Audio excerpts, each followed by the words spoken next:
Em nome do Pai, e do Filho, e do Espírito Santo. Amém. Ave Maria, cheia de graça, o Senhor é convosco. Bendita sois vós entre as mulheres, e bendito o fruto do vosso ventre, Jesus. Santa Maria, Mãe de Deus, rogai por nós, pecadores, agora e na hora de nossa morte. Amém. Ó Maria concebida sem pecado, rogai por nós que recorremos a vós.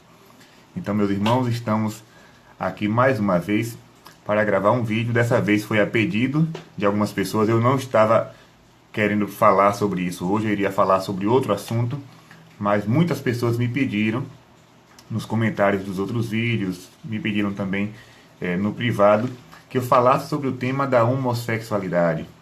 Eu acho engraçado que as pessoas só me pedem para falar de temas polêmicos, de assuntos polêmicos, não sei por que me colocam nessa situação. Mas se a igreja tem algo a dizer, eu sou obrigado também a explicar para o povo, explicar qual é a versão da igreja a respeito disso. Até porque existem grupos que são fundamentalistas e que andam interpretando a Bíblia por aí e mandando todo mundo para o inferno.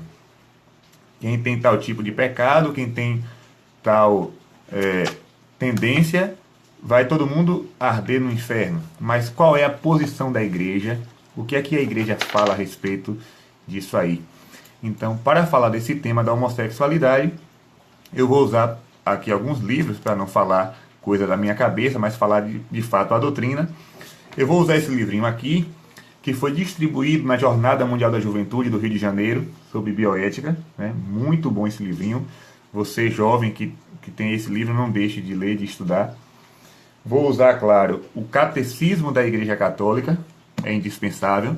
Em qualquer formação sobre o que diz a Igreja, não se pode faltar o Catecismo. Eu costumo dizer assim, se alguém é convidado a falar em nome da Igreja e ele não tem conhecimento desse livrinho aqui, ele não pode nem sequer chegar perto do microfone. Outro livro é Como Viver a Castidade em um Mundo Super Pornográfico, né? Padre Thomas, da Editora Imaculada, você pode adquirir também. O outro livro é de um psicólogo, Gerard Van Den, ele é PhD em Psicologia, da Editora Santuário, A Batalha pela Normalidade Sexual. Um livro também muito interessante para quem deseja estudar sobre o assunto. E o outro livro, claro, é a Sagrada Escritura, que é ela que ilumina toda a doutrina da igreja. Tudo aquilo que a igreja fala está de acordo com a Sagrada Escritura. Algumas pessoas dizem assim, mas Gabriel, por que é que a igreja não muda o seu pensamento a respeito de tal coisa? Porque ela não pode modificar a Sagrada Escritura. A igreja não tem o direito de modificar a palavra de Deus. Então é por esse motivo que ela bate naquela tecla, né? Porque se Cristo nos revelou tal verdade, não é os seus discípulos que irão dizer outra coisa. Mas vamos começar do começo. A questão da homossexualidade é uma coisa que está aí, né? Nós sabemos, é um fenômeno que cresce a cada dia, mas não é algo novo. Desde os tempos de Sodoma e Gomorra, já nós vemos relatos bíblicos do homossexualismo. Na carta de São Paulo aos Romanos, eu vou ler aqui um trechinho para vocês, no capítulo 1, São Paulo vai falar também dessa questão. E ele diz assim, Romanos 1, de versículo 26 até o 28. Por tudo isso, Deus os entregou a paixões vergonhosas. Tanto as mulheres substituíram a relação natural por uma relação antinatural, como também os homens abandonaram a relação sexual com a mulher e arderam de paixão uns pelos outros, praticando a torpeza homem com homem, e recebendo em si mesmo a devida paga de seus desvios. E porque não aprovaram alcançar a Deus pelo conhecimento, Deus os entregou ao seu reprovado modo de pensar. Então São Paulo já vai dizer aqui, o homossexualismo é um pecado. Porém, a pessoa que vive a condição, né, de homossexual, ela pode não pecar. São Paulo está aqui condenando a prática. Por que isso? Naquela época, em Roma, existia um costume, né? A sodomia era um costume. Para que vocês tenham noção os jovens, né, os jovens do sexo masculino,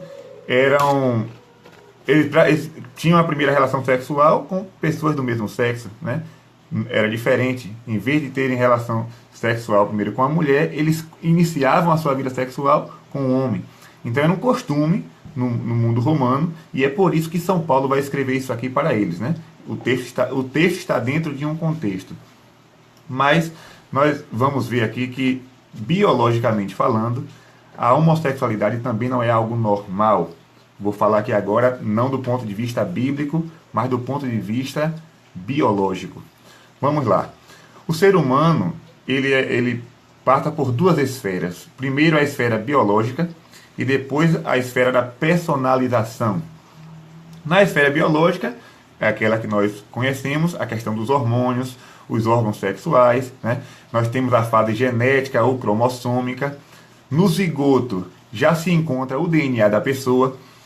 Por exemplo, se é mulher, teremos os cromossomos XX. Se for homem, teremos os cromossomos XY. Depois nós entramos na fase gonádica, que é aquela parte da formação dos testículos, substâncias que existem no corpo do homem, mas que não existem no corpo da mulher, por isso que as genitálias são diferentes. Então, do modo biológico, já existe uma diferença, né? É como diz aquele cantor Falcão: homem é homem, menino é menino, macaco é macaco e viado é viado. Mas temos também uma segunda esfera, que é a esfera da personalização. Já essa daí não nasce com a gente, ela é adquirida. Essa fase da personalização não é um fator biológico, mas é um fator social. A criança, ela vai crescendo em um determinado ambiente e ela vai adquirindo determinadas características, né? É o que nós chamamos de sexo social. Por exemplo, o hétero, ele tem uma integração do sexo biológico e do sexo social. Já aquele que é homossexual, ele tem uma formação não integrada. E a psicologia vai nos dar algumas pistas, né? Alguns fatores. Por exemplo, a criança, ela pode ter visto uma cena de violência, né? Rapidinho, toda hora que eu vou gravar tem um negócio aqui, mas a gente dá continuidade assim mesmo. Falta de carinho da figura paterna ou da figura materna, ver a mãe chorar por alguma coisa na infância, se lamentar, né? A ausência da figura paterna, ou seja, são coisas que vai dizer a psicologia que vai influenciar nesse fator da personalização da criança. Como falei, no mundo greco-romano era comum a sodomia, e é por isso que São Paulo vai falar aquele tipo de coisa. Mas, voltando para esse tema aqui, o psicólogo Gerard Van Den, ele vai dizer também que a homossexualidade não é uma coisa normal, natural, e a mudança só ocorre quando há boa vontade. Ele vai dizer que vai acontecer uma mudança interna profunda em toda a emotividade neurótica. Esse psicólogo aqui trabalha com muitas pessoas que têm essa condição homossexual. Ele fala que muitos já conseguiram, né, sair dessa situação. Então, não é algo eterno, né? Quem tem os desejos de mudar pode sim. A igreja vai oferecer meios, a psicologia também. Não tem nada a ver com a cura gay de Marco Feliciano, né? Mas é um cuidado de mãe que a igreja tem para com seus filhos. Eu digo sempre, o mundo, ele abre feridas, mas a igreja, como mãe, oferece os curativos. O mundo, ele convida ao pecado, mas a igreja convida à santidade. No catecismo da igreja, ela vai deixar bem claro que o homossexualismo é um pecado, porém, nós não somos convidados a condená-los nem a julgá-los. A igreja vai dizer o contrário. Essas pessoas merecem o nosso respeito. Toda discriminação deve ser colocada de lado, né? Nós não podemos discriminar esse tipo de pessoas. Eu lembro que antigamente, né, os mais velhos diziam que isso era uma doença. As pessoas costumavam dizer, quando aparecia algum jovem assim, com trejeitos femininos, os mais velhos costumavam dizer, o filho de fulano é meio doente, né? Mas hoje nós sabemos que não é uma doença, mas uma questão de personalidade. Mas também não é um fator biológico. Ninguém nasce homossexual. Ninguém nasce. Tire isso da sua cabeça. Se algum professor um dia falou para você isso, biologicamente está errado, né? Não existe essa questão de nascer homossexual. E o psicólogo também vai falar da questão da inferioridade, o complexo de inferioridade. Aquele jovem, ele é do sexo masculino, mas ele não se sente parte, né, do grupo masculino. Ele se sente inferior. A mesma coisa acontece com uma jovem mulher, né, que tem desejos por outra mulher. Ela não se sente parte do mundo feminino. Ele vai dizer assim: se um jovem é católico e se convence que a homossexualidade é boa e bela, ele diz, ou ele perdeu a fé, ou ele criou uma fé que o satisfaça, porque é conciliar o irreconciliável. Né? Ele diz também que não existe, olha, isso aqui é uma visão de um psicólogo, né? Não é Gabriel falando. Ele diz assim: não existe amor homossexual, mas um estado infantil de dependência daquele ser admirado.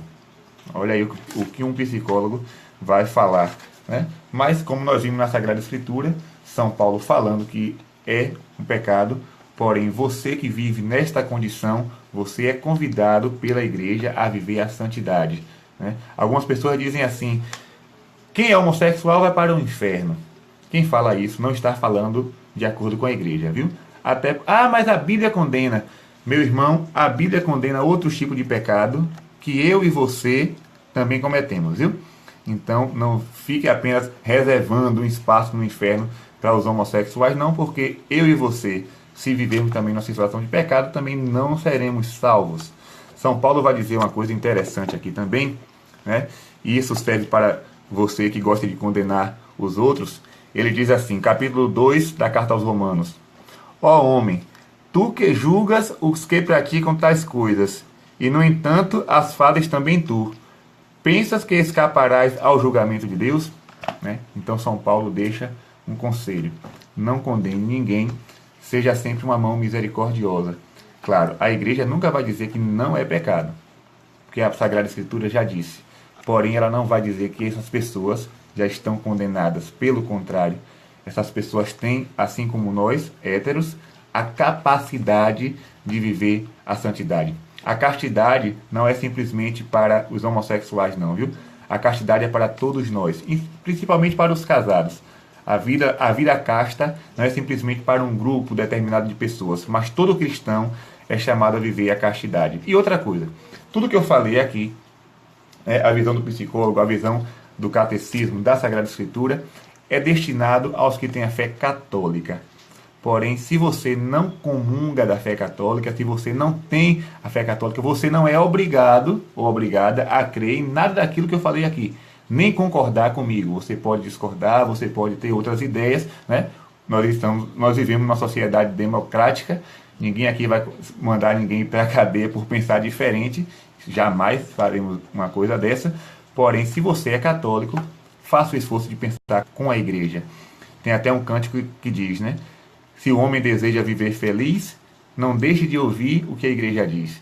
Ninguém se arrependeu no leito de morte de ter escutado a voz da igreja, de ter ouvido os conselhos da igreja. Ninguém se arrepende no leito de morte. Pelo contrário, quem ouve a voz da igreja, quem ouve os conselhos da mãe, da Mater Ecclesiae, sempre morre feliz, né? Morre na graça de Deus. Já aqueles que recusam os seus mandamentos, que recusam a doutrina, às vezes não vivem uma morte feliz. Eu vou citar aqui, né, aquele filósofo Voltaire, francês. Em todas as cartas que ele escrevia, ele dizia: esmagai a infame, né? Ou seja, esmagai a igreja. No fim da vida dele, quem morreu, né, colocando sangue pela boca, foi ele. Então, ouça aquilo que diz a igreja. Se você é católico de verdade, seja feliz. A igreja é uma mãe misericordiosa e está aqui para estender as mãos. Muitas pessoas nos procuram, né? Jovens que são homossexuais e que nos procuram chorando, viu? O mundo pode até dizer que isso aí é uma coisa bonita, que é uma coisa bela, mas quem escuta o choro dessas pessoas, quem escuta a lamentação dessas pessoas é a igreja, viu? É os padres nos confessionários que escutam o sofrimento dessas pessoas. E é por isso que a igreja vai dar uma palavra. O mundo, ele diz que é bonito, mas eles não estão nem aí para o drama dessas pessoas. Mas a igreja está, porque a igreja é mãe. Então, fica aí essa breve catequese podem procurar aqueles livros que eu falei, eu indiquei aqui, são livros muito bons. E que Deus nos abençoe e que nos livre de todo mal, de todo pecado e que nos dê a sua graça. O vídeo fica aí. Se você tiver algum assunto, né, que você queira aprender, que queira ser comentado aqui, você pode colocar nos comentários aí do vídeo. Gabriel, fale de tal coisa. Se eu souber, eu falarei. Se não, eu indicarei outras pessoas que são mais capacitadas para falar. Em nome do Pai, do Filho e do Espírito Santo. Amém. Nossa Senhora das Graças, rogai por nós.